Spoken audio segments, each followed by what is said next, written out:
આપ સર્વોને હેતપૂર્વક જય શ્રી સ્વામિનારાયણ।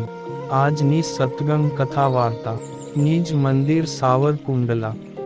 આજની સત્સંગ કથા વાર્તામાં આપણે પવિત્ર ચાતુર્માસ અંતર્ગત શ્રીમદ સત્સંગી જીવનની કથા સાંભળશું। પ્રકરણ 3 અધ્યાય 56।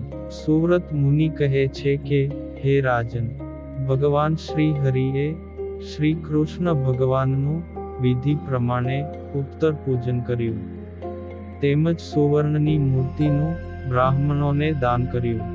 સેંકડો ને હજારો બ્રાહ્મણોને ઘી સાકરના ઈચ્છિત ભક્ષ્ય ભોજ્ય વગેરે ભોજન કરાવ્યા, તેમજ મુનિજનો તથા પાર્ષદોને પૂર્વની માફક સારી રીતે ભોજન કરાવ્યા।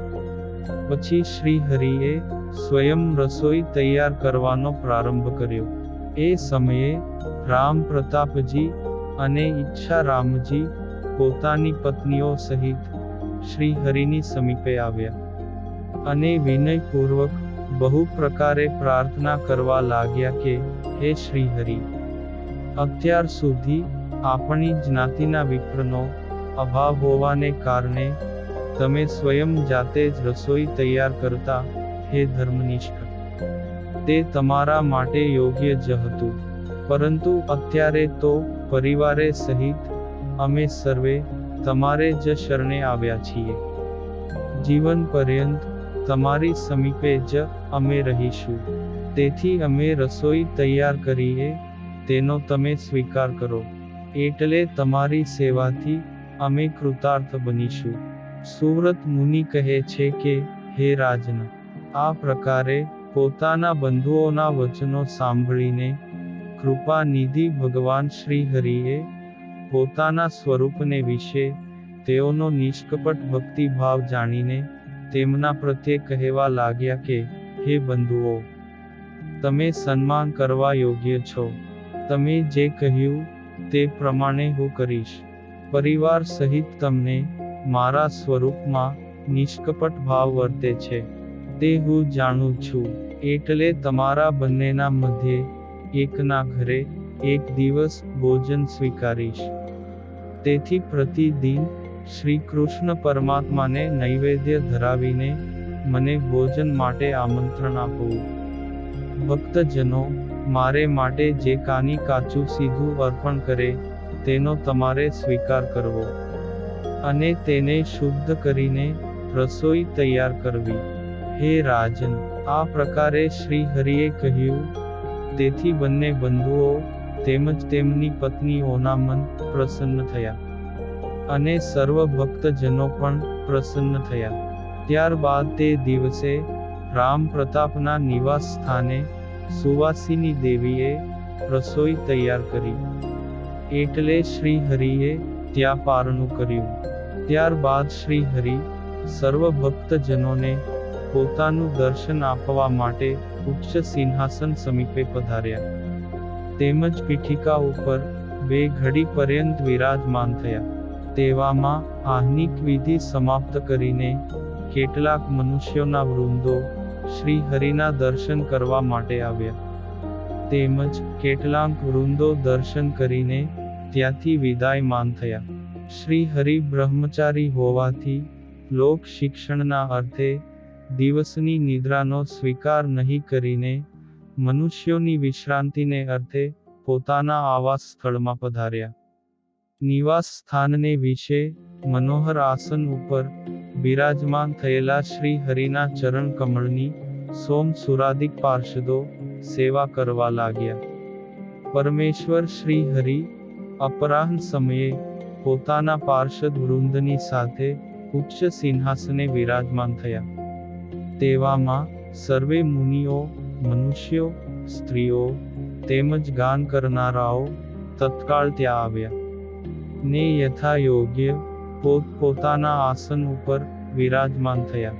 ત્યારે સભાની ચારેય તરફ બેઠેલા ભક્તજનોને પોતાની કૃપા દ્રષ્ટિથી આનંદ ઉપજાવીને સભામાં વિરાજમાન થયેલા શ્રી હરિને પ્રણામ કરી પૂર્વાસી કુબેરજી વગેરે ભક્તજનો પૂછવા લાગ્યા કે, હે શ્રી હરિ, નરનારાયણ ભગવાનનો પુષ્પ દોલોત્સવ ક્યારે ઉજવવો એ અમને જણાવો, જેથી અમે એ ઉત્સવને ઉચિત સામગ્રી સંપાદન કરીએ. ત્યારે શ્રી નારાયણ મુનિ કહે છે કે, હે ભક્તો, સ્વયંભૂ મન્વંતરમાં ફાગણ સુધી પૂર્ણિમાની તિથિએ અર્યમા દેવતા તેમજ ઉત્તરા ફાલ્ગુન નક્ષત્રમાં શ્રી નરનારાયણ ભગવાનનું પ્રાગટ્ય થયું છે. એ સમયે બ્રહ્માદિક દેવતાઓ ભગવાન શ્રી નરનારાયણને દિવ્ય હિંડોળામાં પધરાવીને ઝુલાવે છે. એ દિવસથી આરંભી આ ઉત્સવ લોકમાં વિખ્યાત થયો છે. જે દિવસે ભગવાન બાળક સ્વરૂપે પ્રગટ થયા હોય ત્યારે તે દિવસે તિથિનું પ્રાધાન્યપણું ગ્રહણ કરવું.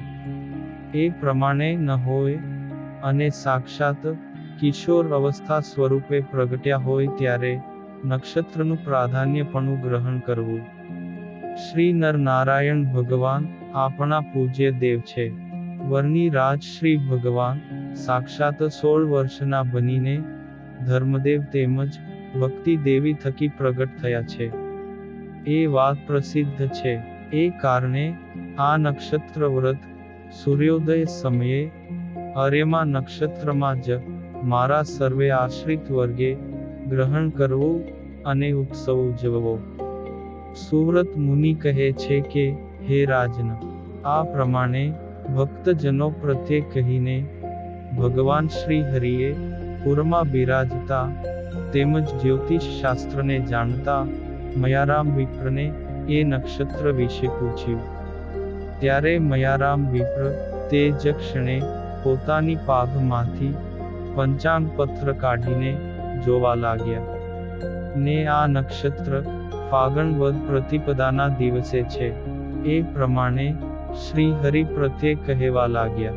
અને શ્રી નરનારાયણ ભગવાનના પ્રાગટ્યનો ઉત્સવ ફાગણ વદ પડવાને દિવસે ઉજવવો. તે શ્રી હરિએ વાત સાંભળી અને ભક્તજનો પણ ઉત્સવને ઉચિત સામગ્રી ભેળી કરવા માટે તત્પર બન્યા ને પુરમાં પધાર્યા. એ સમયે અન્ય દેશથી આવેલા હજારો સત્સંગીઓ શ્રી હરિ સમીપે પધાર્યા ને નમસ્કાર કરીને પોતાના ઘેર ભોજનને અર્થે પધારવા માટે સર્વે પ્રાર્થના કરવા લાગ્યા. હે પ્રભુ, તમે સહુ મુનિજનો, પાર્ષદો અને બ્રાહ્મણોની સાથે અમારા ઘેર ભોજન કરવા માટે કાલ કે પરમ દિવસે અનુકૂળતા હોય ત્યારે પધારો. હે રાજન, આ પ્રકારે સર્વે ભક્તજનોએ શ્રી હરિની પ્રાર્થના કરી. એટલે તેઓની પ્રાર્થના સાંભળીને શ્રી હરિ પ્રસન્ન થયા અને કહેવા લાગ્યા કે, હે ભક્તો, તમે મારું વચન સાંભળો. હું તમારી ભક્તિથી તમારા ઉપર પ્રસન્ન થયો છું. મુનિજનો પણ તમારા ઉપર પ્રસન્ન છે. એથી સર્વે જનોએ પોતાના નિવાસ સ્થાને ભોજન કરાવવાનો આગ્રહ ન સેવવો. હે ભક્તજનો, એક દિવસે એક સત્સંગીના ઘેર ભોજન કરું છતાં 100 વર્ષે પણ એ પૂર્ણ કેમ થાય? માટે હે ભક્તો, તેથી એક દેશના સત્સંગીઓ ભેળા મળીને એક દિવસે અલગ અલગ રસોઈ આપવી ને સંતોને જમાડવા.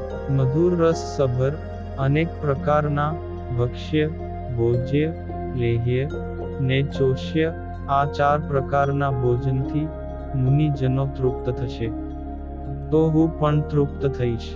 એમ તમે સર્વે નિશ્ચય જાણો. તમારા અંતરમાં મને પ્રત્યક્ષ ભોજન કરાવવાની ઈચ્છા થાય તો પવિત્ર કાચું અન્ન મારા બંધુના નિવાસ સ્થાને અર્પણ કરવું.